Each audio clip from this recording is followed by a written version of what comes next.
청취자 여러분, 구독과 좋아요 한 번씩 부탁드립니다. 한부엉이의 무서운 이야기 지금 시작합니다. 같이 일했던 동료가 회사 대표로 있었을 때 이야기다. 그 동료는 모바일 게임 붐이 일어났을 때 창업했던 대표 출신 개발자다. 게임 출시 후 한창 성공가도를 달리고 있어 회사가 재정적으로나 장래가 밝아 보였던 회사였다고 한다. 그 동료를 이하 대표라고 호칭하겠다. 다음 출시할 게임을 만들고 있었을 때 일이 터졌다. 한 명의 개발자가 연봉 협상 때 500 이상을 올렸음에도 이직을 했던 것이었다. 대표는 더 좋은 제의로 이직하는 걸 거라고 대수롭지 않게 생각했었다고 한다. 그리고 몇 개월 후 팀장급들이 한 명씩 차례차례 나가기 시작하였고 작업자들의 이탈도 한 명씩 진행됐다고 한다. 대표 입장에선 개발자들의 이탈로 개발 진행 속도가 느려지는 것이 느껴졌으며 퇴사자들의 퇴사할 때 표정은 한결같이 밝아 보였다고 했다. 대표는 퇴근길에 일이 너무 안 풀려 깊은 고민에 빠져 길거리를 걸어가고 있었다. 그러던 중 길거리에 점집이 보였고 그는 되는 일이 없어 점괘나 보자며 그 점집을 들어갔다고 한다. 한겨울에 서리가 느껴질 정도로 누추한 점집이었다. 앉자마자 나이는 40에서 50대쯤 돼 보이는 아줌마가 이상하게 머리가 희뿌연 느낌이라 그 점쟁이 모습은 상당히 부자연스러웠다고 했다. 그 점쟁이는 어떤 고민으로 왔느냐고 형식상 묻고는 대표가 입을 떼기도 전에 그 사업이 잘 안 되는 이유는 바가지가 새고 있기 때문이라고 말문을 열었다. 대표는 그걸 어떻게 아셨냐고 되물었고 점쟁이 말로는 특정 직원이 다른 회사로 직원들을 이직 권유 및 이직 도움을 주고 있다는 이야기를 했다고 한다. 근데 그게 한결같이 특정한 회사로 이직이 되고 있다고 점쟁이는 이내 말을 이어갔다고 한다. 대표는 어떻게 그런 일이 있을 수 있느냐고 되물었지만 점쟁이는 자기 눈과 머릿속에는 그것만 보인다고 말했다.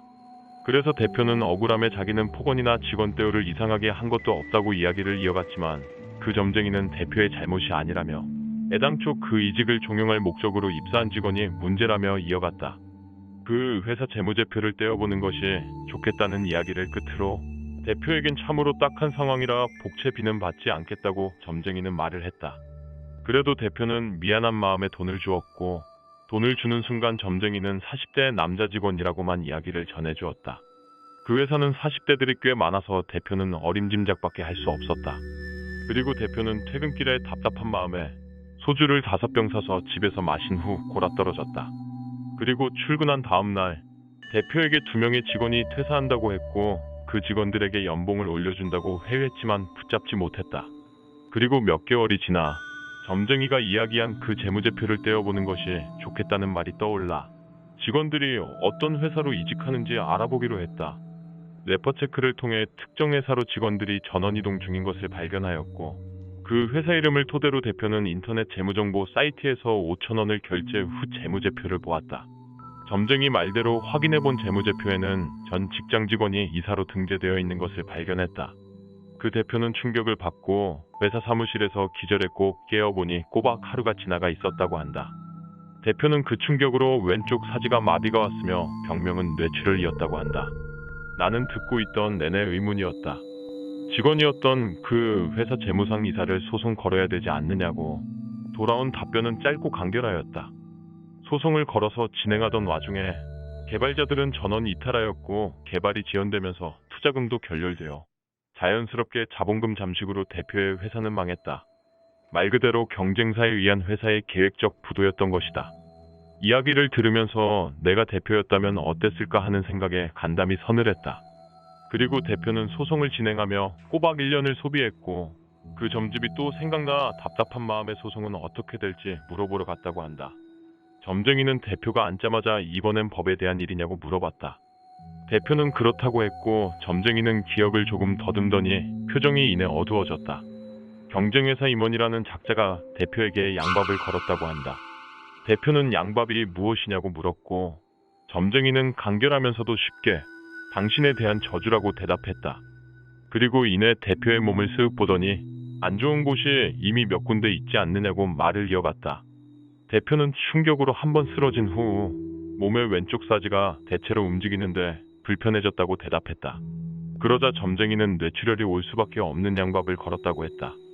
대표는 그럼 어떻게 해야 되냐고 복수를 하고 싶다고 했지만 점쟁이는 그럴 필요가 없다고 말을 전했다고 한다. 그 회사도 이내 망해 없어질 회사다 라고 말을 이어갔다고 한다. 그리고 대표에겐 조상신이 있어서 그나마 양밥의 저주를 최대한 막은 것이라고 이야기를 했다. 대표는 점쟁이의 말을 조용히 듣고 있었다. 이내 점쟁이는 대표의 뒤를 쓱 보더니 경쟁회사 임원은 더 큰 화를 입을 수도 있을 것이다 라는 아리송한 이야기를 하였고, 대표는 그것이 어떤 것인지 물었지만 점쟁이는 정확히는 답변을 해주지 않은 채 대표의 화가 누그러질 정도의 천재지변이라고만 말하곤 전개를 마쳐 대표는 어쩔 수 없이 더 질문은 하지 않고 자리를 일어나 집으로 갔다. 그 이후 대표는 경쟁회사의 직원 유출건에 대한 승소 판결을 받았고 배상금을 받아 손실금에 대한 배상을 했다. 대표는 회사 운영에 대한 미련이 없어서 회사 폐업 신고 정리 후 대기업의 사원으로 취업을 할 것이다 라고 했다. 듣던 중에 너무 딱하여 나는 많이 힘드셨겠네요 라고 위로를 하고 그 일을 기억에서 잊고 있었다. 그리고 몇 년이 지나서 나는 다른 회사를 이직했고 술자리에서 그 대표를 만났다. 대표에겐 잘 지냈느냐고 물었고 대표는 잘 지냈다. 그간 억울했던 일들도 많이 풀렸고 최고로 기분이 좋았다고 이야기를 전해나갔다. 그래서 어떤 일이냐고 물었고 예전에 자신이 양밥에 걸려 왼쪽 사지가 마비될 정도로 몸이 불편했던 것이 없어졌다고 했다. 나는 신기해서 어떻게 경과가 좋아졌느냐고 꼼꼼하게 물었고 그는 말을 다시 이어나갔다. 자신에게 양밥을 걸었던 경쟁회사 임원은 대표에게 소송해서 패소하고 배상금으로 회사 운영이 어려워졌으며 투자자에게 퇴근길에 칼을 맞고 살해당했다라는 것이다. 그러더니 그 대표는 이상하다는 듯이 그 양밥 걸었던 사람이 이상하게 왼쪽 몸에만 칼자국이 난자했다고 이야기를 마쳤다. 몇 년이 지나 불현듯 그때의 이야기가 다시금 떠올라 적어본다. 아마 그 살해당한 사람은 양밥에 대한 인과응보가 아닌가라는 생각이 든다. 이번 이야기 재밌게 들으셨나요? 구독과 좋아요 눌러주시면 앞으로도 더 흥미로운 이야기를 준비하겠습니다. 제 영상을 시청해주신 분들 행복한 하루 되시길 바랍니다. 감사합니다.